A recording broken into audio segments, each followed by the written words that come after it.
நம்முடைய பிதாவாகிய தேவனாலும் கர்த்தராகிய இயேசு கிறிஸ்துனாலும் உங்களுக்கு கிருபையும் சமாதானமும் உண்டாவதாக. இன்றைக்கு நம்ம என்ன தியானிக்க போறோம்னா, இந்த உலகத்தில் யாரெல்லாம் உண்மையும் உத்தமத்தோடு ஆத்மாபாரத்தோடு ஊழியத்தை பண்ணுகிறார்களோ அந்த ஊழிய தலைவர்களுக்காக வேத வசனத்தின் அடிப்படையில் நான் உங்களோட தியானிக்க போறேன். மத்தேயு 26வது அதிகாரத்திலும் சகரியா 13வது அதிகாரத்தில் வேதம் சொல்லியிருக்கிறது, மேய்ப்பனை நான் வெட்டுவேன், மந்தில் உள்ள ஆடுகள் எல்லாம் சிதறடிக்கப்படும். இன்னைக்கு யாரெல்லாம் பிதாவினுடைய சித்தத்துக்கு ஏற்ற தேவனுடைய விருப்பத்துக்கு ஏற்ற ஊழியங்கள் பண்றாங்களோ, பிசாசருடைய வேலை என்ன தெரியுங்களா? முதலாவது அந்த ஊழிய தலைவர்களை அட்டாக் பண்ணுவான். ஏன்னா அந்த ஊழியர்கள் தலைவர்கள் அட்டாக் பண்ணாதான் அந்த ஊழியத்தில் வருகிற எல்லா ஜனங்களும் சிதறடிக்கப்படுவாங்க. ஒரு மரத்தை வெட்டணும்னா கிளைகளை பறிச்சா மட்டும் போதாது, இலைகளை பறிச்சா மட்டும் போதாது, கோடாரியானது வேர்கள் அருகே வைக்கப்பட்டிருக்கும். அதனால தான் யாரெல்லாம் நான் சொல்றது உண்மையும் உத்தமத்தோடு யாரெல்லாம் பிதாவினுடைய சித்தத்தை தேவனுடைய திட்டத்தை நிறைவேற்றுவதற்காக ஊழியங்கள் பண்றாங்களோ அந்த ஊழிய தலைவர்களை அட்டாக் பண்ணுவதுதான் பிசாசனுடைய முதல் நோக்கமாக இருக்கும். உங்க எல்லாருக்கும் தெரியும், யாத்திராகமம் 4வது அதிகாரத்தில் மோசையை கர்த்தர் கூப்பிடுறாப்புல, இஸ்ரவேல் ஜனங்களை 40 வருடம் நீ தான் வழி நடத்தணும்னு. மோசை சாக்கு போக்கு சொல்றாப்புல, ஆண்டவரே நான் திக்கு வாயி மந்த நாவு அப்படின்னு சொல்லி சாக்கு போக்கு சொல்றாப்புல. ஆண்டவர் சொல்றாரு, நான் உன் வாயோடு இருந்து நீ பேச வேண்டியதை உனக்கு நான் போதிப்பேன் என்று சொல்றாரு. அதே மாதிரி எரேமியா 1வது அதிகாரத்திலே எரேமியா சாக்கு போக்கு சொல்றாப்புல. என்ன சொல்றாப்புலன்னா, ஆண்டவரே நான் சிறு பிள்ளை. அப்ப ஆண்டவர் சொல்றாரு, நீ சிறு பிள்ளைன்னு சொல்லாத, நீ எங்கெல்லாம் போகிறியோ நான் உன்னோட கொடுத்த கட்டளைகளை நீ அங்கே சொல்லு, நீ பயப்படாதே, உன்னை காக்கும்படிக்கு நான் உன்னுடனே கூட இருப்பேன் என்று சொல்றாரு.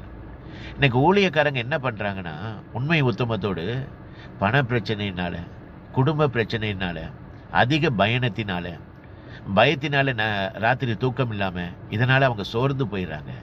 ஒன்று இல்லை, எவ்வளவு பெரிய எளிய திக்கதரிசி, எவ்வளவு பெரிய திக்கதரிசி அவரே பாருங்க. 1 ராஜாக்கள் 19வது அதிகாரத்தில் பாருங்க, அவரே எவ்வளவு பெரிய தீர்க்கதரிசி, அவரே ஒரு சூரிய செடியில சோர்ந்து போய் படுத்துட்டாரு. என்ன சொல்றாரு, ஆண்டவரே என் ஜீவனை எடுத்துருங்க, என் ஆத்துமாவை எடுத்துருங்க, நான் சாக விரும்புறேன் அப்படின்னு சொல்றாரு. அதனால ஊழியக்காரங்களுக்கும் நிறைய பாடுகள் இருக்கும். நம்ம செய்ய வேண்டியது ஊழியக்காரங்களுக்காக நம்ம அனுதினமும் தினந்தோறும் அதிகாலையில் ஜெபிக்க வேண்டும். இயேசு கிறிஸ்து கூட இருந்த சீசர்கள் இயேசு கிறிஸ்துவே கூட இருந்து அவர் செய்த எல்லா அற்புதங்களையும் அதிசயங்களையும் பார்த்தாலும் சில இடத்துல சீசர்கள் தவறு பண்றாங்க. என்ன தவறு பண்றாங்க?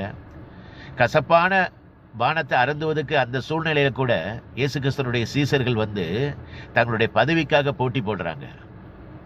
இயேசு கிறிஸ்து கெத்செமனே தோட்டத்துல ரத்தமாக வியர்வை சிந்துறாரு. அந்த நேரத்தில் சீசர்கள் தூங்கி கொண்டு இருக்கிறாங்க.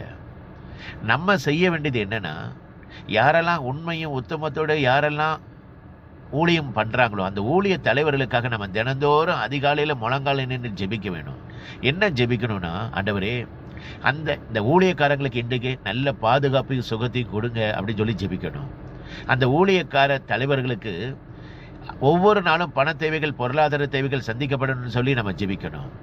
அந்த உண்மை உத்தமத்தோடு யாரெல்லாம் ஊழியம் பண்றாங்களோ அந்த ஊழிய தலைவர்கள் பண விஷயத்திலையும், பெண்கள் விஷயத்திலையும், பதவி விஷயத்திலையும் விழுந்து விடாதபடி பாதுகாத்துக் கொடுங்கன்னு சொல்லி நம்ம ஜெபிக்கணும். அந்த ஊழியக்காரங்க சூழ்நிலை, அதாவது பிரச்சனைகளை கண்டு சோர்ந்து போயிடக்கூடாது. அதாவது பண பிரச்சனை, குடும்ப பிரச்சனை, மக்களின் எதிர்ப்பு, சமூக விரோதிகள், நச்சுப்பூச்சி, மருத்துவ வசதி இதனால இல்லாததுனால அவங்க சோர்ந்து போயிடக்கூடாது.